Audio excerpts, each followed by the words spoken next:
Assalamualaikum warahmatullahi wabarakatuh.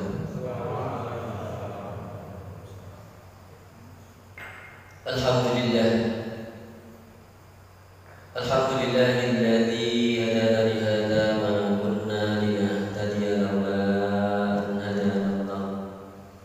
Asyhadu an la ilaha illallah wa asyhadu anna Muhammadan abduhu wa rasuluhu wa la nabiyya ba'dahu. Allahumma shalli ala nabiyyikal mustafa Muhammadin sallallahu alaihi wasallam wa ala alihi wa ashabihi wa man tabi'ahum bi ihsanin ila yaumiddin.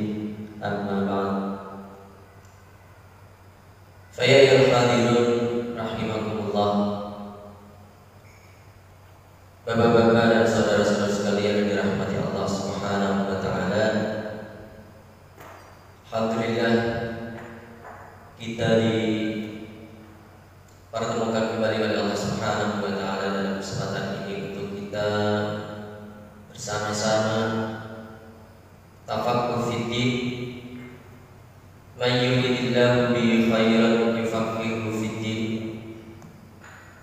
Barang siapa yang dikehendaki oleh Allah Subhanahu wa taala dalam kebaikan, maka dia akan dipahamkan oleh Allah tentang agamanya.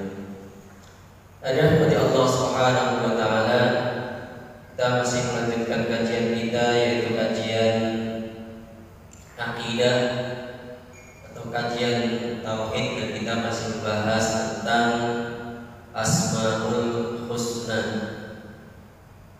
Dan dalam kesempatan kita kali ini kita akan membahas Asmaul Husna, yaitu Al-Halim.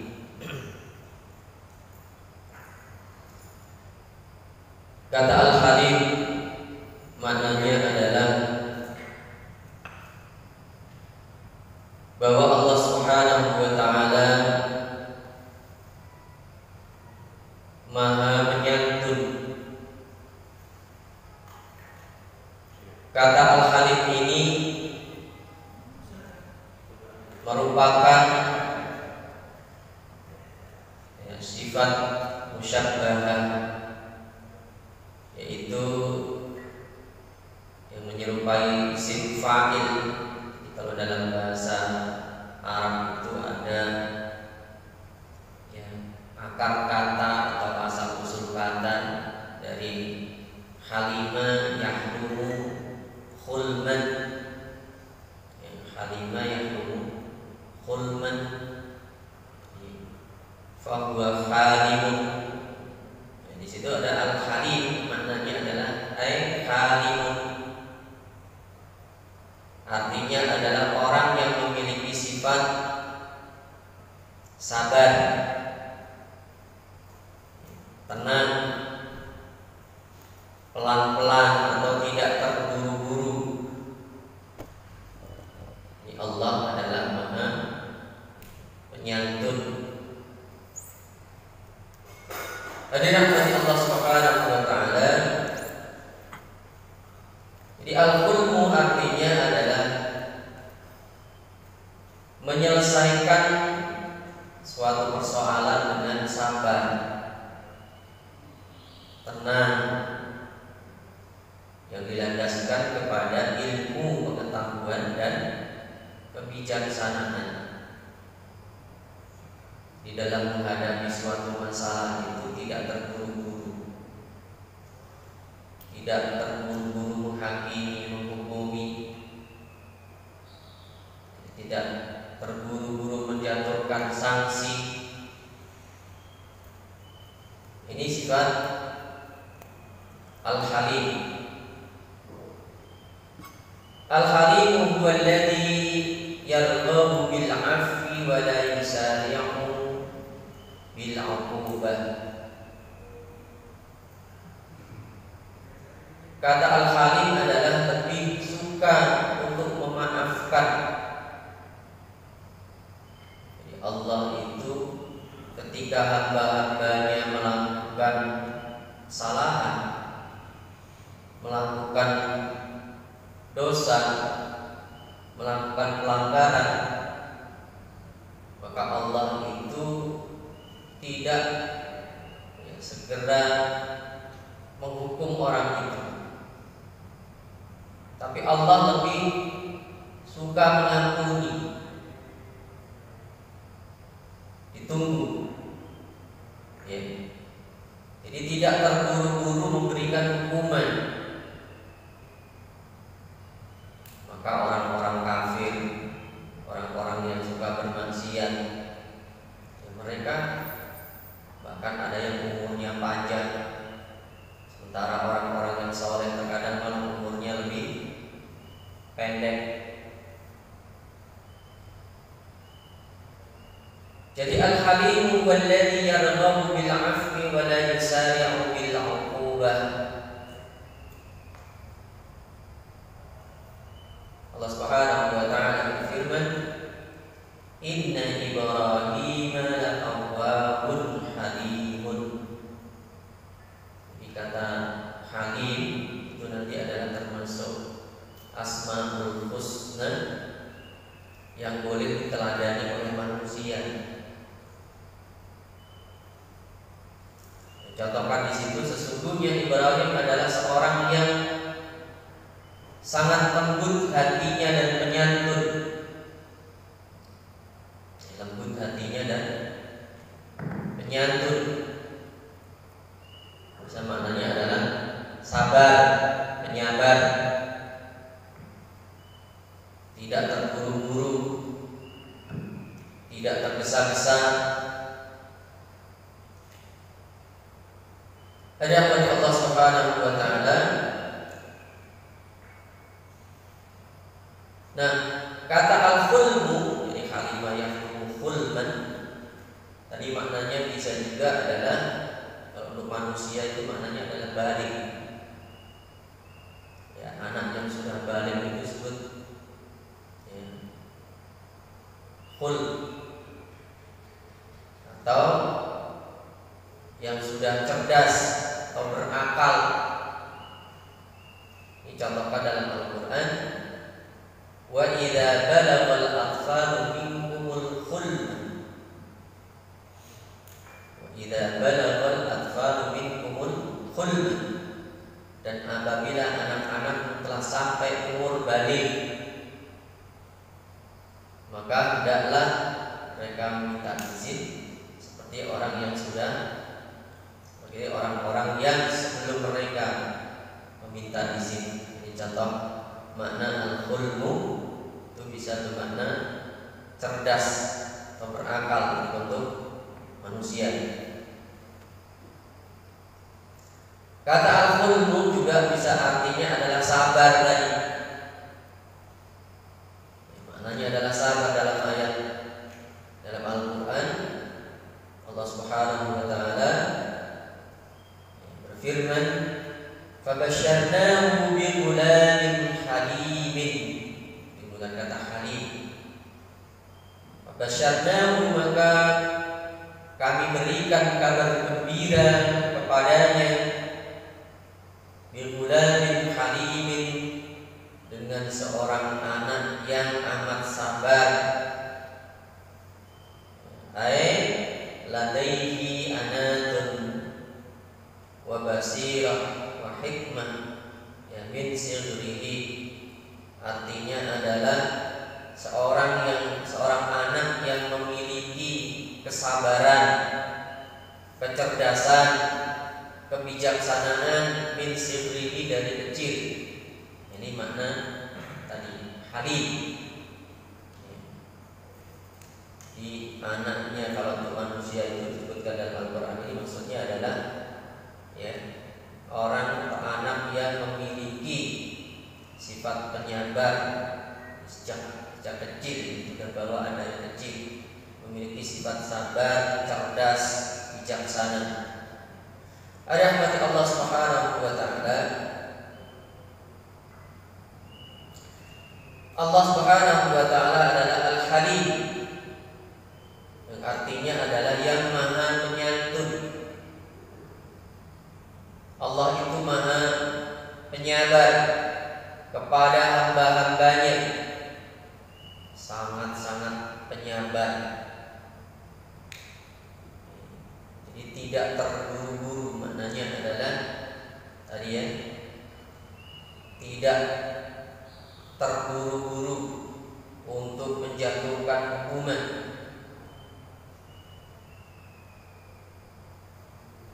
Dari sifat al-halim itu juga bisa dipahami bahwa Allah itu lebih suka memberikan maaf.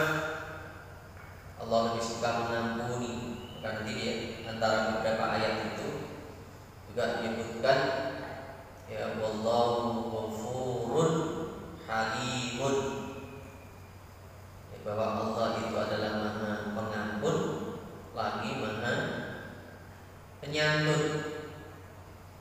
Jadi Allah itu lebih mengedepankan pengampunan daripada hukuman.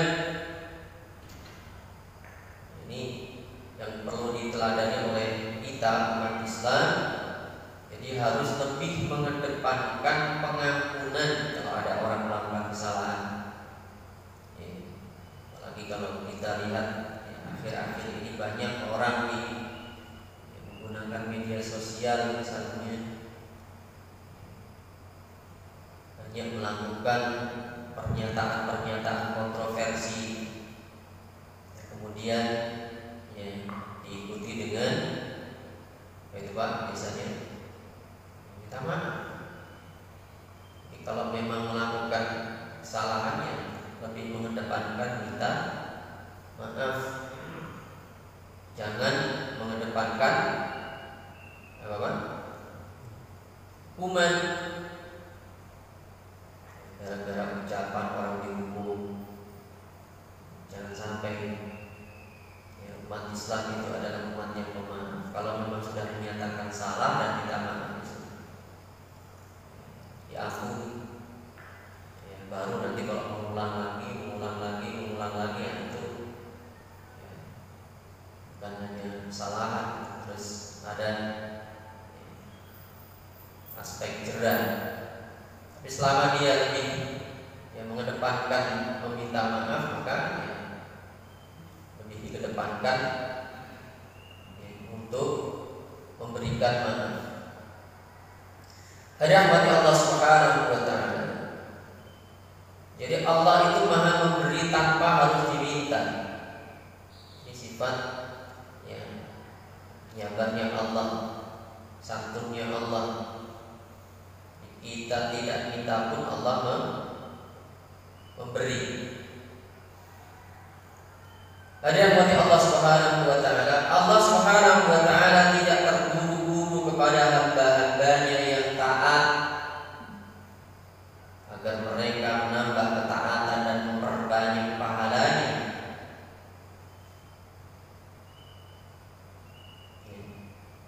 Begitu pula kepada orang-orang yang melakukan dosa, melakukan maksiat, melakukan perbuatan-perbuatan yang tidak baik, maka Allah juga tidak lekas tadi memberikan hukuman. Tujuannya apa?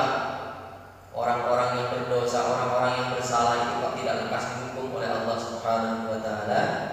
Tujuannya adalah mereka ya, supaya kembali kepada Allah, ditunggu oleh Allah taubatnya. Itu pernah kita bahas dalam kitab Riyadhus Shalihin ya, bahwa Allah itu senantiasa menunggu taubat hamba-hambanya. Digambarkan seperti orang yang kehilangan kuda di tengah padang pasir.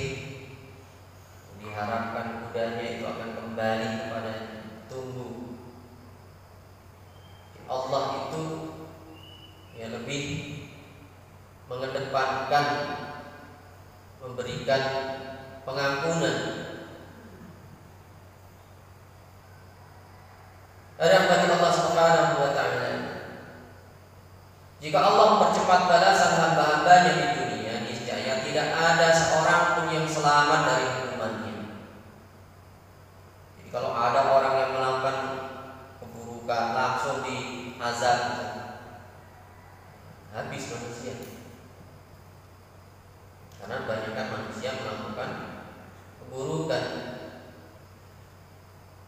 dijelaskan oleh Allah Subhanahu wa taala dalam surah Fatir ayat 45. Allah Subhanahu wa taala menegaskan, walau yu'akhidullahu an-nasa bima kasabu ma taraka 'ala dhahriha min dabbah walakin yu'akhiruhum ila ajalin musamma fa idza jaa ajaluhum fa innallaha kana bi'ibadihi basira. Seandainya Allah itu menyiksa hambanya disebabkan karena perbuatan mereka, bima kasabu, karena perbuatan mereka, niscaya dia tidak akan meninggalkan di atas permukaan bumi suatu makhluk min dabbatin yang melata, tapi Allah menangguhkan hukuman penyiksaan mereka sampai waktu yang tertentu, ila ajalin musamma. Maka apabila datang ajal mereka, kalau sudah datang waktunya, maka sungguhnya Allah Maha melihat keadaan hamba-hambanya. Jadi ditunggu oleh Allah. Orang-orang yang melakukan keburukan, dosa, maksiat, kejahatan, ditunggu oleh Allah. Sampai kapan? Tapi dikasih waktu, batas waktu oleh Allah. Tidak selamanya begitu saja. Tapi Allah lebih mengedepankan pengampunan. Ditunggu dia bertaubat. Sampai tadi ditentukan oleh Allah sampai waktu batas tertentu. Jadi batas tertentu itu adalah kematian. Jadi sampai batas kematiannya. Banyak orang-orang yang melakukan keburukan seperti itu. Kan ya, banyak orang juga yang berharap orang itu cepat taubat atau cepat mati. Kalau ada orang yang melakukan kejahatan yang sudah lewat batas kejahatannya, ya, bahkan terkadang sebagian orang kalaupun dia meninggal itu kan dia malah memaafkan, malah apa? Mensyukurinya. Ada tokoh tertentu ya, dia itu ya pemikirannya dianggap keliru ya, sehingga dianggap sebagai salah satu tokoh sesat. Kalau kita di Indonesia itu gampang sekali orang mengatakan sesat dan agak sulit untuk memaafkan ya. Itu di media itu bukannya memintakan pengampunan untuk orang yang sudah meninggal itu, malah disyukuri. Di komentar, alhamdulillah salah satu tokoh sesat sudah meninggal dunia, malah begitu. Nah ini ya, kalau Allah lebih menunggu dia, ditunggu oleh Allah. Kalau Allah lebih suka memaafkan. Kalau ada orang-orang yang melakukan keburukan itu, ya, kalau dia mau sampai tadi, ditunggu sampai dia bertaubat. Kalau dia sudah meninggal dunia, itu jangan sampai nanti kita tidak ya, berikan maaf. Ya, masalah dosanya kepada Allah itu adalah urusan dia dengan Allah nanti. Tapi kita sebagai manusia yang lebih mengedepankan apa? Memaafkan. Jangan sampai kita tadi walaupun sudah meninggal dunia tidak mau memaafkan ini. Ya. Nanti urusan Allah, masalah dia melakukan dosa dan itu tercatat oleh malaikat, tercatat amal. Ada rahmat Allah Subhanahu wa taala dan itu akan dipertanggungjawabkan nanti di hadapan Allah. Jadi kita sebagai manusia ya, meneladani tadi asma Allah Al-Halim, lebih mengedepankan memberikan maaf ya, daripada menginginkan hukuman.